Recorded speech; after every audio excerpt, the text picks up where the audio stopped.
Cartier. The exhibition, now on at the Knot, features 18 tiaras, including from Queen Elizabeth's personal collection and, significantly, the halo tiara she lent to Kate Middleton for her marriage to Prince William in 2011.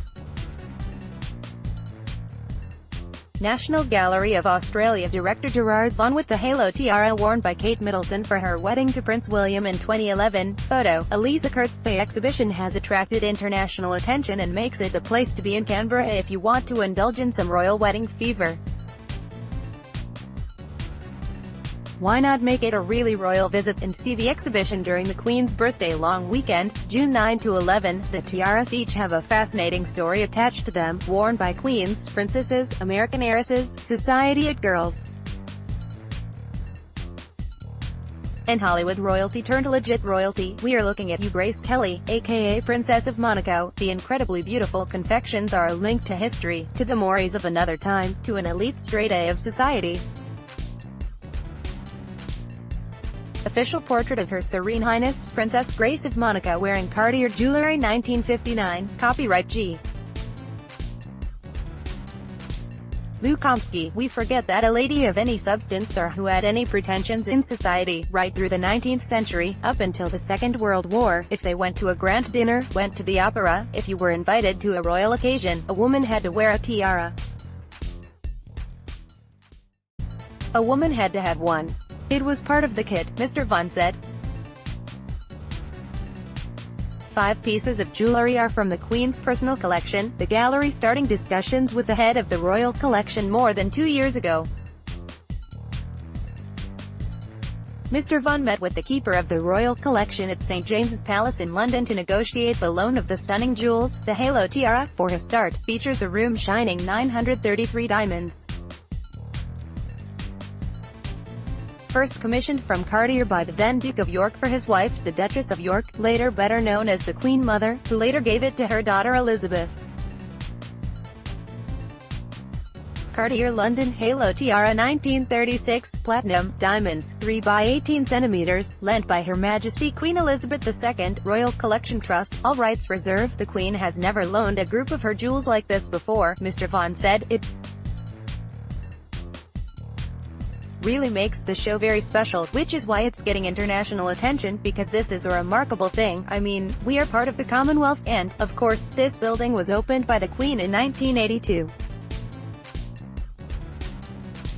So I think that when we went and had our first discussions with the Royal Collection, there was an awareness that there's a relationship with Australia's National Gallery. As they indicated then, they had to work out what the Queen might or might not need to wear during the period of this exhibition, but they would hope and expect it would be possible for us to borrow from the Royal Collection, which is really amazing. One of the most colorful tiaras in the exhibition is a riot of rubies, emeralds, sapphires and diamonds once owned by one-time American heiress Edwina Mountbatten, wife of Louis Mountbatten, the uncle of Prince Philip, and the supposed inspiration for the name of the new baby, Prince Louis. Cartier London Tutti Frutti Bando 1928, platinum, emeralds, rubies, sapphires, diamonds, lent through the generosity of William and Judith, and Douglas, and James Bollinger, on long-term loan to Victoria and Albert Museum, London. Photo. Victoria and Albert Museum, London. 1928 tiara is of the times, in a bandeau style to suit the shorter hair of the flapper period, but also reflecting the Cartier brothers' push into India. It can also break into 2 bracelets, reflecting the engineering prowess of the jewelry as much as its inherent beauty. One of the features of all Cartier jewels is all the parts move. So, when the wearer moves, the jewelry moves with the wearer, Mr. Vaughan said. His favorite tiara in the exhibition is one once owned by Princess Marie-Louise, a granddaughter of Queen Victoria, in the 1930s. Cartier Paris, Gloucester Indian Tiara C190621, platinum, diamonds, sapphires, pearls, Their Royal Highnesses the Duke and Duchess of Gloucester. It's very, very glamorous, he said. What I like about it is that it has a very different shape to most and a slightly exotic, Eastern feel.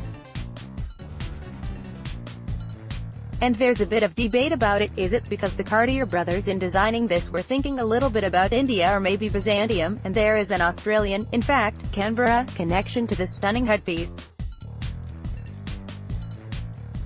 Princess Marie-Louise in 1956 upon her death bequeathed the tiara to her royal cousins, Duke and Duchess of Gloucester, the Duke being the 11th Governor-General of Australia, in the 1940s, so the family lived here in Canberra, Mr. Vaughan said, and this tiara has never been lent before. Ever, tiaras en masse at a 1964 opening of Parliament. The importance of personal connections to securing pieces for the exhibition is never more evident than in this tiara. Mr. Vaughan knew the current Duke of Gloucester from his time in London as director of the British Museum Development Trust. Amazingly, they also had a personal connection, in that Vaughan was born in Devonport, Tasmania, the same town the Duke of Gloucester used to take his family for summer holidays during his tenure as Governor-General. So the negotiations for the loan of the tiara became that little bit easier. We got in touch and we said, we know you don't lend this, but this is for Canberra. You spent part of your childhood in Canberra and it would be fantastic to have that link to the family, Mr. Vaughan said, and the Duke and Duchess came straight back and said, it would be great, we'd love to lend. It is very special. Also in the exhibition is a tiara worn at the 1902 coronation of Edward VII, the Queen's great-grandfather, a piece reflecting Cartier's desire to create fashion, not follow it. This is what I call the transitional style. It's very, very different to a classic tiara of the late 19th century, he said. Cartier Paris Scroll Tiara 1902, Special Order, Silver, Gold, Diamonds, 8.1 centimeters, height at center, photo, Nils Herman, Cartier Collection, copyright Cartier. What is different and special about the Cartier style is that you can hardly see what these jewels are hanging on, which is a very thin band of platinum. Until then, everyone would make frames for tiaras out of silver or gold. But to take all that weight, the bands of silver and gold had to be quite thick. Platinum is really, really hard, so you can have a thin band of platinum and the frame disappears. The whole point of the Cartier style in the 20th century, at least until the Second World War, is to be streamlined. And this is the beginning of this new style they're developing, by having a very thin band, like, when it hits it goes right through the tiara and illuminates every facet of the diamond. So a Cartier tiara will be many times more shiny and sparkling than a more old-fashioned one where a thick band of gold or silver stops the light from shining through. The evolution of the Cartier tiara even reflected the advent of one of the great developments in the modern world, the advent of electricity. Through the 1890s and into the 1900s, the great interiors of London houses and Parisian salons were being electrified. Mr. Vaughan said, now, old-fashioned tiaras with these thick gold and silver bands were terrible under electric light. Cartier designed their tiaras for the new electric light to go right through them and illuminate all around. In 1910, if you walked into a room, a great gathering of European royalty and aristocracy, and all the women were wearing tiaras, you would instantly know who'd been to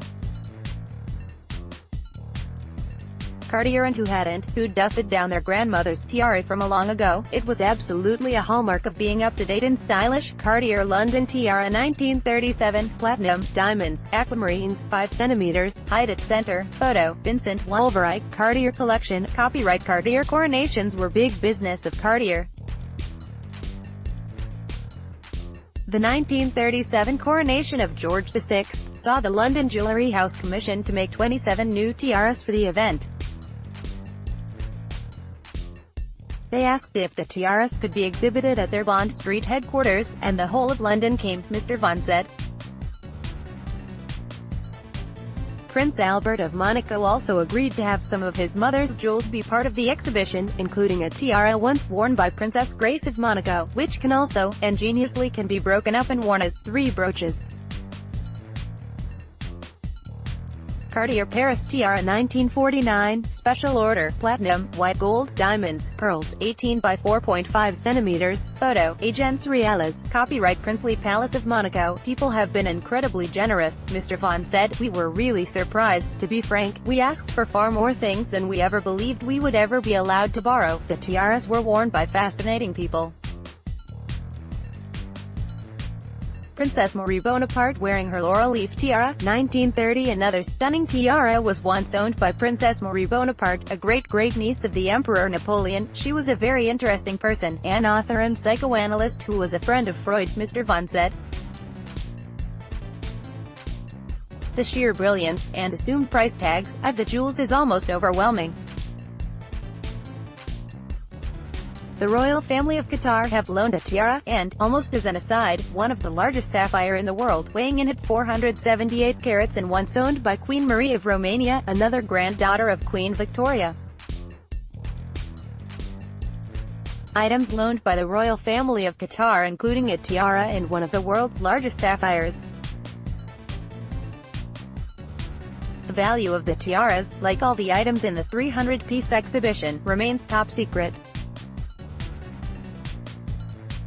Even the original prices are never revealed, part of the Cartier promise of lifetime privacy.